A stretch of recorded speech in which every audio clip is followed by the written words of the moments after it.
स्वागत है तमाम दर्शकों का SI91 न्यूज में। मैं आपका मेजबान आबिद हुसैन इनामदार। ಸುಮಾರು ಒಂದು ತಿಂಗಳಿನಿಂದ ರಾಜ್ಯದ ಮುಖ್ಯಮಂತ್ರಿಯ ಕುರ್ಚಿಗಾಗಿ ಹೇಳಿಕೆಗಳು, ಮೂದಲಿಕೆಗಳು, ಕಾಲೆಳೆಯಂಥದ್ದು, ಧಮಕಿ ಹಾಕಂಥದ್ದು ಇವೆಲ್ಲವನ್ನು ನಾವು ನೋಡ್ತಾ ಇದ್ದೀವಿ. ಇದರ ಹಿಂದೆ ದಲಿತರೊಬ್ಬರು ಮುಖ್ಯಮಂತ್ರಿ ಆಗಬಾರ್ದು ಎನ್ನುವ ಹುನ್ನಾರವೂ ಕೂಡ ಇದರಲ್ಲಿ ಅಡಗಿರ್ಬೋದು ಅಂತ ನಾನು ಭಾವಿಸ್ತೇನೆ. ಈಗ ಕೆಲವರು ಹೇಳ್ತಾ ಇದ್ದಾರೆ, ನಮಗೆ ಅನ್ಯಾಯ ಆಗಿದೆ, ನನಗೆ ಮುಖ್ಯಮಂತ್ರಿ ಕೊಡಿ ಅಂತ ಕೆಲವರು. ಅಲ್ಲ ಸ್ವಾಮಿ, ಸ್ವತಂತ್ರ ಬಂದು 78 ವರ್ಷ ತುಂಬಿತು. 78 ವರ್ಷ ತುಂಬಿ 79 ನಡೀತಾ ಇದೆ. 65 ವರ್ಷ ಕಾಂಗ್ರೆಸ್ ಆಡಳಿತದಲ್ಲಿ ನಡೆಸಿದೆ. ದಲಿತರು, ಅಲ್ಪಸಂಖ್ಯಾತರು, ಶೂದ್ರರು, ಹಿಂದುಳಿದವರು ಈ 70 ವರ್ಷವೂ ಕೂಡ ಮುಖ್ಯಮಂತ್ರಿ, ಪ್ರಧಾನಮಂತ್ರಿಗಳನ್ನ ಆಯ್ಕೆ ಮಾಡ್ಕೊಂಡು ಬಂದಿದ್ದಾರೆ. ಇವತ್ತು ಸಿದ್ದರಾಮಯ್ಯನವ್ರಿಗೆ ಮೇಲ್ವರ್ಗದ ಜನ ಅವ್ರಿಗೆ ಮಿದುಳುಗೊಡಿತಾ ಇದ್ದಾರೆ, ಮೈ ಕೈಗೊಡಿತಾ ಇಲ್ಲ. ಅದು ಅವ್ರಿಗೆ ಈಗ ಗೊತ್ತಾಗಿದೆ. ನಮ್ಗೆ 79 ವರ್ಷದಿಂದನೂ ಕೂಡ ಮಿದುಳುಗೊಡಿತಾ ಇದ್ದಾರೆ. ನಾವು ತಾಳ್ಮೆಯಿಂದ ಕಾಯ್ತಾ ಇದ್ದೀವಿ, ಅವಕಾಶಕ್ಕಾಗಿ ನಾವು ಕಾಯ್ತಾ ಇದ್ದೀವಿ. ಯೋಚನೆ ಮಾಡಿ, ಇವರು 8 ಸಾರಿ ಒಂದು ವರ್ಗ ಮುಖ್ಯಮಂತ್ರಿ ಆದ್ರು, ಮತ್ತೊಂದು ವರ್ಗ 9 ಸಾರಿ ಮುಖ್ಯಮಂತ್ರಿ ಆದ್ರು. ನಾವೇನಾದ್ರೂ ಅಸೂಯೆ ಪಟ್ವಾ? ಹಾಗಿದ್ರೆ ಪ್ರಜಾಪ್ರಭುತ್ವ ಬೇಡವಾ? ಸಂವಿಧಾನ ಬೇಕಾದಿಲ್ವಾ? ಹಾಗಾದ್ರೆ ನೀವೇ ಒಂದು 30 ವರ್ಷ ಹಂಚ್ಕೊಂಬಿಡಿ, 2 ವರ್ಗಗಳು, ನಾವು ಯಾರಿಗೂ ಕೊಡೋದಿಲ್ಲ ಅಂತ. ಒಂದು ರೀತಿ ಉಪಕಾರ ಸ್ಮರಣೆನೇ ಇಲ್ವಲ್ಲ, ಮನಸತ್ವನೇ ಇಲ್ವಲ್ಲ.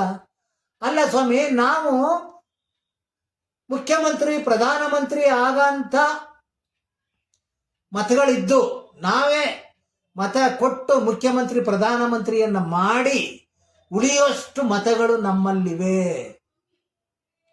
ಆಗಿದ್ರೂ ಕೂಡ ನಾವು ತಾಳ್ಮೆಯಿಂದ ಇವ್ರು ಕಣ್ ತೆರೀಬಹುದು ಅಂದ್ಕೊಂಡು ನಾವು ಕಾದಿದ್ವಿ.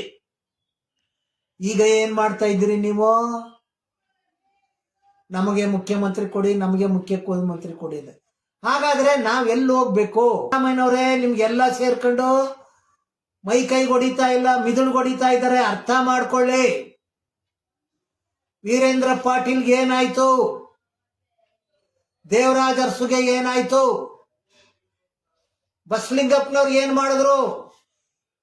ಕಿತ್ತು ಬಿಸಾಕ್ಬಿಟ್ಟು ಕೆಲ್ಸಕ್ಕೆ ಬಾರ್ದದ್ದು ಒಂದು ಪರಿಸರ ಖಾತೆಯನ್ನು ಕೊಟ್ಟಾಗ ಬ್ರೈನ್ ಎಂಬ್ರೇಜ್ ಆಯ್ತು. ನೀವು ತಿಳ್ಕೊಂಡಿರ್ಬೋದು, ನಿಮ್ಗೆ ವಯಸ್ಸಾಗಿದೆ. Strength, stamina, speed, agility, endurance, balance, accuracy, will power, resistance power ಇವೆಲ್ಲ ಬೇಕು ತಾಳ್ಕೋಬೇಕಾದ್ರೆ. ಇವ್ರ ಏಟ್ಗಳನ್ನೆಲ್ಲ ತಾಳ್ಕೋಬೇಕಾದ್ರೆ, ಇವ್ರ ಹಿಂಸೆಯವ್ರನ್ನೆಲ್ಲ ತಾಳ್ಕೋಬೇಕಾದ್ರೆ ಆ ವಿಲ್ ಪವರ್ ಬೇಕು. ನಾವು 79 ವರ್ಷದಿಂದ ಕಾದಿದ್ದೀವಿ. ಅಲ್ಪಸಂಖ್ಯಾತರು, ದಲಿತರಿಗೆ ಇವೆಲ್ಲವೂ ಕೂಡ ಇದೆ. ಈ ಎಲ್ಲಾ ದೃಷ್ಟಿಯಿಂದ ನಾನು ಹೇಳ್ತಾ ಇದ್ದೀನಿ,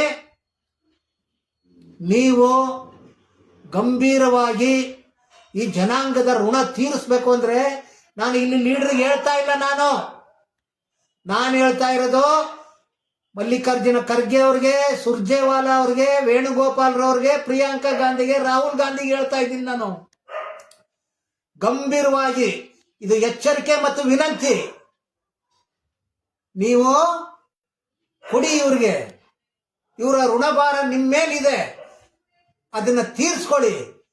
ಇಲ್ಲ ಅಂತಂದ್ರೆ ನಮಗೂ ಕೂಡ ರಾಜಕೀಯ ಮಾಡೋದು ಗೊತ್ತು, ಮಾಡ್ತೀವಿ, ಅವಕಾಶಕ್ಕಾಗಿ ಕಾಯ್ತೀವಿ. ಮೊನ್ನೆ ಪರಮೇಶ್ವರ್ ಅವರು ಮೈಸೂರಿಗೆ ಬಂದಿದ್ರು. ನನ್ನ ಆತ್ಮೀಯ ಒಬ್ಬ ನಂಜಪ್ಪ ಅಂತ ಕಾಂಗ್ರೆಸ್ ಮುಖಂಡ ಹೇಳ್ತಾ ಇದ್ದ, ಪರಮೇಶ್ವರ್ ಅವರು ಅಲ್ಲಿ ಬಂದಿದ್ದಾಗ ಮುಂದಿನ ಮುಖ್ಯಮಂತ್ರಿ ಪರಮೇಶ್ವರ್ ಅವ್ರು ಬಿಟ್ಕೊಡ್ಬಾರ್ದು ಅಂತ ಎಲ್ಲ ಕೂಗ್ತಾ ಇದ್ರು ಅಂತ ಹೇಳ್ದ. ಅರ್ಥ ಮಾಡ್ಕೊಳ್ಳಿ, ಇತಿಹಾಸದಲ್ಲಿ ಯಾವುದೇ ಮುಖ್ಯಮಂತ್ರಿಗಳು ಉಳಿಯೋದಿಲ್ಲ. ಮಲ್ಲಿಕಾರ್ಜುನ ಖರ್ಗೆ ಉಳಿತಾರೆ. ಅವ್ರ ಪರವಾಗಿ ನಾನು ಮಾತಾಡ್ತಾ ಇಲ್ಲ. ಯಾಕೆ ಹೇಳಿ? ಅವರು ಬೌದ್ಧಿಸಂ ತಂದ್ರು. ಇಡೀ 365 ದಿನನೂ ಕೂಡ ಅಲ್ಲಿ ನಡೀತಾ ಇದೆ. ಅಂತಾರಾಷ್ಟ್ರೀಯ ಬೌದ್ಧ ಸಮ್ಮೇಳನ ನಡೀತಾ ಇದೆ. ಬೌದ್ಧ ಧರ್ಮದ ಪ್ರಚಾರ ಆಗುತ್ತೆ, ಹೊರದೇಶಗಳಲ್ಲೆಲ್ಲ ಹೋಗ್ತದೆ. ಪರಮೇಶ್ವರ್ ಕೂಡ ಇತಿಹಾಸದಲ್ಲಿ ಉಳಿತಾರೆ. ಅವರು ಮುಖ್ಯಮಂತ್ರಿ ಆದ್ರೆ ಇತಿಹಾಸದಲ್ಲಿ ಉಳಿಯೋದಿಲ್ಲ, ಈಗಾಗಲೇ ಉಳಿತಾರೆ ಅವರು. ಯಾಕೆ ಹೇಳಿ? ಅವ್ರ ತಂದೆ ಗಂಗಾಧರಯ್ಯನವರು ಶಿಕ್ಷಣವನ್ನ ಸಂಸ್ಥೆಯನ್ನ ಸ್ಥಾಪನೆ ಮಾಡಿ ಲಕ್ಷಾಂತರ ಜನ ಡಾಕ್ಟ್ರು, ಇಂಜಿನಿಯರ್ಸ್, ಲಾಯರ್ಸ್ಗೆ ಶಿಕ್ಷಣ ಕೊಟ್ಟಿದ್ದಾರೆ. ಮೊನ್ನೆ ಹೇಳ್ತಾರೆ, ಮೋಹನ್ ಭಾಗವತ್ ಗೀತೆಯನ್ನ ಓದಿದ್ರೆ, ಪಠಣ ಮಾಡಿದ್ರೆ ಪ್ರಪಂಚದ ಎಲ್ಲಾ ಸಮಸ್ಯೆಗಳಿಗೂ ಬಗೆಹರಿತದೆ ಅಂತ ಹೇಳ್ತಾರೆ. ನಾನು ಹೇಳ್ತೀನಿ, ಯಾಕೆ ಅವರು ಬುದ್ಧ, ಬಸವಣ್ಣ, ಅಂಬೇಡ್ಕರ್ ಇವ್ರನ್ನ ಓದಿದ್ರೆ ಪ್ರಪಂಚದ ಎಲ್ಲಾ ಸಮಸ್ಯೆಗಳು ಪರಿಹಾರ ಇದೆ ಅಂತ ಹೇಳ್ತಾರೆ? ಹೇಳೋದಿಲ್ಲ. ಸ್ವಾಮಿ, ನಾನು ಒಬ್ಬ ಹಿಂದೂ, ನಾನು ಹೇಳ್ತಾ ಇದ್ದೀನಿ, ನೀವು ಹಿಂದೂ. ನಿಮ್ಮ ಹಿಂದೂಗೂ ನನ್ನ ಹಿಂದೂಗೂ ವ್ಯತ್ಯಾಸ ಇದೆ. ನಿಮ್ದು ಹಿಂದುತ್ವ, ಕೇಸರೀಕರಣ, ವರ್ಣಾಶ್ರಮ ಪದ್ಧತಿ, ಮನುಸ್ಸಂಸ್ಕೃತಿ. ನನ್ನ ಹಿಂದೂ ಈಗ ನಮ್ಮ ಹಿಂದೂಗಳೆಲ್ಲವೂ ಕೂಡ ಇಡೀ ರಾಷ್ಟ್ರದಲ್ಲಿ ಅನ್ಯೋನ್ಯವಾಗಿ ಬದುಕ್ತಾ ಇದ್ದಾರೆ. ನೀವು ಅಮೆರಿಕನ್, ರಷ್ಯನ್ ಟ್ಯಾಂಕ್ಗಿಂತಲೂ ಭಯಂಕರವಾದಂಥದ್ದು ನಿಮ್ಮ ಮನಸ್ಥಿತಿಗಳು. ನೀವು ನಡೆದಾಡ ಜಾಗದಲ್ಲೆಲ್ಲ ಯಾವ ಗರಿಕೆನೂ ಹುಟ್ಟೋದಿಲ್ಲ, ಏನಿಲ್ಲ. ಆದ್ರೆ ನಾನು ಹೇಳ್ತಾ ಇದ್ದೀನಿ, ನೀವು ಮನುಷ್ಯರಾಗಿ ಮನುಷ್ಯರಾಗಿ ಮನುಷ್ಯರಾಗಿ. ಬೇಡ, ಇವತ್ತಿನ ಪೇಪರ್ ನೋಡಿ, ನಿನ್ನೆ ಪೇಪರ್ ನೋಡಿ ನೀವು. ಸಂವಿಧಾನದ ಬಗ್ಗೆ ಎಲ್ಲಾ ಜನರು ಬೀದಿಗಿಳಿದಿದ್ದಾರೆ. ಸಂವಿಧಾನವನ್ನ ಬದಲಾಯಿಸ್ತೀನಿ ಅಂತಂದ್ರಲ್ಲಪ್ಪ ನಿಮ್ಮ ಅನಂತ್ ಕುಮಾರ್ ಹೆಗಡೆ, ಎಲ್ಲೋದ್ರು? ಮುರಳಿ ಮನೋಹರ್ ಜೋಶಿ ಎಲ್ಲೋದ್ರು? ಅದ್ವಾನಿ ಎಲ್ಲೋದ್ರು? ಈಶ್ವರಪ್ಪ ಎಲ್ಲೋದ್ರು? ಹೋಗಿ ಬುದ್ಧ, ಬಸವಣ್ಣ, ಅಂಬೇಡ್ಕರ್ ಇವ್ರ ಸಮಾಧಿಗಳಲ್ಲಿ ಹೋಗಿ 10 ನಿಮಿಷ ಧ್ಯಾನ ಮಾಡಿ ಬನ್ನಿ. ಮನುಷ್ಯರಾಗ್ತೀರಾ, ಪರಿವರ್ತನೆ ಆಗ್ತೀರಾ. ಈ ಎಲ್ಲಾ ದೃಷ್ಟಿಯಿಂದ ನಾವು ಕೇಳ್ಕೊಳ್ಳೋದಿಷ್ಟೇ. ಯಾರಿಗೆ? ಸುರ್ಜೇವಾಲಾ ಅವ್ರಿಗೆ, ವೇಣುಗೋಪಾಲ್ ಅವ್ರಿಗೆ, ಪ್ರಿಯಾಂಕಾ ಗಾಂಧಿ ಅವ್ರಿಗೆ, ನಾವು ರಾಹುಲ್ ಗಾಂಧಿ ಅವ್ರಿಗೆ ಕೇಳ್ಕೊಳ್ತೀವಿ, ದಯಮಾಡಿ ಹಣ ನೋಡಿ. ಇವರು ಏನಂತ ತಿಳ್ಕೊಂಡು, ಯಾವ ರೀತಿ ತಿಳ್ಕೊಂಡಿದ್ದಾರೆ ಅಂತಂದ್ರೆ, ಈ ಜನರಲ್ಲಿ ರಾಜಕೀಯ ಪ್ರಜ್ಞೆ ಇಲ್ಲ, ಓಟಿನ ಮಹತ್ವ ಇಲ್ಲ, ಸ್ವಾಭಿಮಾನ ಇಲ್ಲ, ಹಣ ಇಲ್ಲ, ಸಂಪತ್ತಿಲ್ಲ, ಭೂಮಿ ಇಲ್ಲ, ಶುಗರ್ ಫ್ಯಾಕ್ಟರಿ ಇಲ್ಲ, ಕೈಗಾರಿಕೆಗಳಿಲ್ಲ ಅಂತ ನೀವು ತಿಳ್ಕೊಂಡಿದ್ರಿ. ನಮಗೂ ಪ್ರಜ್ಞೆ ಬರ್ತದೆ. ನಾನು STP ಸ್ಟೇಟ್ ವೈಸ್ ಪ್ರೆಸಿಡೆಂಟು. ನಮ್ಮ ಪಕ್ಷದ ಧ್ಯೇಯ ಹಸಿವು ಮುಕ್ತ, ಭಯ ಮುಕ್ತ ಭಾರತ. ಮತ್ತೆ ನಾವು ಸಮಾಜಕ್ಕಾಗಿ ನಿರ್ಮಾಣ ಮಾಡ್ತೀವಿ. ನಾವು ಮುಂದಿನ ಸಾರಿ ಟಿಕೆಟ್ ಕೊಡಬೇಕಾದ್ರೆ ಶುಗರ್ ಫ್ಯಾಕ್ಟರಿ ಅವ್ನು ಟಿಕೆಟ್ ಕೊಡೋದಿಲ್ಲ, ಕಾರ್ಮಿಕ ಸತ್ತಾಗ ಅವನು ನ್ಯಾಯ ಕೊಡೋದಿಲ್ಲ, ಶಿಕ್ಷಣ ಸಂಸ್ಥೆಗಳು ಇಟ್ಟಿರೋರ್ಗೆ ನಾವು ಟಿಕೆಟ್ ಕೊಡೋದಿಲ್ಲ, ಸರಳವಾಗಿರೋರಿಗೆ, ಪ್ರಾಮಾಣಿಕವಾಗಿರೋರಿಗೆ, ಕ್ರಿಯಾಶೀಲವಾಗಿರೋರಿಗೆ ನಾವು ಟಿಕೆಟ್ ಕೊಡ್ತೀವಿ. ನಮಗೂ ರಾಜಕೀಯ ಮಾಡಲಿಕ್ಕೆ ಬರ್ತದೆ. ಮೊನ್ನೆ ಇಡೀ ಇಂಡಿಯಾದಲ್ಲಿ ಎಲ್ಲ ಮುಸ್ಲಿಮರು ನಾವು ರಾಜಕೀಯ ಅಧಿಕಾರ ಇಲ್ಲದೆ ಇದ್ರೆ ಈ ರೀತಿ ನಮ್ಮ ಮೇಲೆ ದಬ್ಬಾಳಿಕೆ ನಡೀತದೆ ಅಂತ ಹೇಳಿ ಯಾರನ್ನು ನಂಬಾರ್ದು, ರಾಜಕೀಯ ಪ್ರಜ್ಞೆನ ಬೆಳೆಸ್ಕೋಬೇಕು ಅಂತ ಸೂಚನೆ ಕೊಟ್ಟಿದ್ದಾರೆ. STP ಕಾರ್ಯಕರ್ತ ಅಥವಾ BSP ಕಾರ್ಯಕರ್ತ ಸತ್ರೆ ಅವನ್ನ ತಗೊಂಡೋಗಿ ಊತಾಕೋದಿಲ್ಲ, ಅವನ್ನ ಬಿತ್ತನೆ ಬೀಜವಾಗಿ ಬಳಸ್ತಾರೆ. ಯಾಕೆ ಅಂದ್ರೆ ಅವನ್ನ ತಗೊಂಡೋಗಿ ನೆಡ್ತಾರೆ, ಮತ್ತೆ ಅದು ಬೆಳಿಲಿ ಉಳಿಲಿ ಅಂತ. ಸೊ ನೀವು ಧರ್ಮ ಮತ್ತು ರಾಜಕೀಯ ಶುದ್ಧೀಕರಣ ಆಗದೆ ಸಾಮಾನ್ಯ ಜನರಿಗೆ ಸಿಕ್ಕದಿಲ್ಲ. ಓಟ್ ಯಾರ್ದು? ಕನ್ಯಾಕುಮಾರಿಯಿಂದ ಕಾಶ್ಮೀರದವರು ಓಟ್ ಯಾರು ಸ್ವಾಮಿ? ಸಂಪತ್ತನ್ನು ಸೃಷ್ಟಿ ಮಾಡೋರು ಯಾರು ಸ್ವಾಮಿ? ಚುನಾವಣೆಯಲ್ಲಿ ಗೆಲ್ತಾ ಇರೋರು ಯಾರು? ಹೇಗೆ ಇದು? ಎಲ್ಲಿವರೆಗೆ ಈ ರೀತಿ ನೀವು ವಂಚಿಸ್ಕೊಂಡು ಹೋಗ್ತೀರಿ? ಈಗ ಮಾಡ್ತಾ ಇರೋದೇನು? ಚುನಾವಣೆ ಆಯೋಗ SIRಗೆ ಚೀಮಾರಿ ಹಾಕಿದೆ. ಈ ವಾಮ ಮಾರ್ಗದಿಂದ ಗೆಲ್ತಕ್ಕಂಥದ್ದು ಕೊನೆ ಆಗ್ತದೆ. ದಯಮಾಡಿ ನೀವು ಮನುಷ್ಯರಾಗಿ, ಎಲ್ಲಾ ರಾಜಕೀಯ ಪಕ್ಷದವರು ಕೂಡ ನೀವು ಮನುಷ್ಯರಾಗಿ, ಅಲ್ಲೂ ಕೂಡ ಕೆಲವರು ಒಳ್ಳೆಯವರಿದ್ದಾರೆ ತಿಳ್ಕೊಳ್ಳಿ.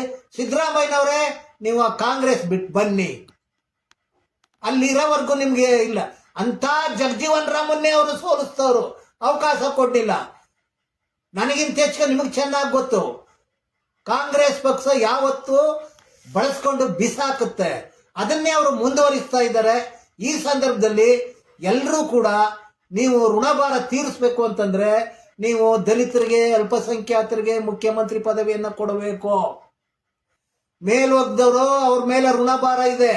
ಮನುಷ್ಯರಾಗಿ ಕೃತಜ್ಞತಾ ಭಾವನೆಯಿಂದ ಈ ವರ್ಗಗಳಿಗೆ ನೀವು ಸಪೋರ್ಟ್ ಮಾಡಿ. ಇಲ್ಲ ಅಂದ್ರೆ ನೀವು ಮಾಡಿ ರಾಜಕೀಯನ, ನಮಗೂ ರಾಜಕೀಯ ಮಾಡಕ್ ಬರ್ತದೆ ಅಂತ ಹೇಳಿ ನಾನು ಸುರ್ಜೇವಾಲಾ ಅವ್ರಿಗೆ, ರಾಹುಲ್ ಗಾಂಧಿ ಅವ್ರಿಗೆ, ಪ್ರಿಯಾಂಕಾ ಗಾಂಧಿ, ಮೇನಕಾ ಗಾಂಧಿ ಅವ್ರಿಗೆ ವಿನಂತಿ ಮತ್ತೆ ಎಚ್ಚರಿಕೆ ಕೊಡ್ತಾ ಇದ್ದೀನಿ. ನಮಗೂ ರಾಜಕೀಯ ಮಾಡಕ್ ಬರ್ತದೆ ಅಂತ ಹೇಳಿ ನಾನು ಈ ಮಾತನ್ನ ಮುಕ್ತಾಯ ಮಾಡ್ತೀನಿ.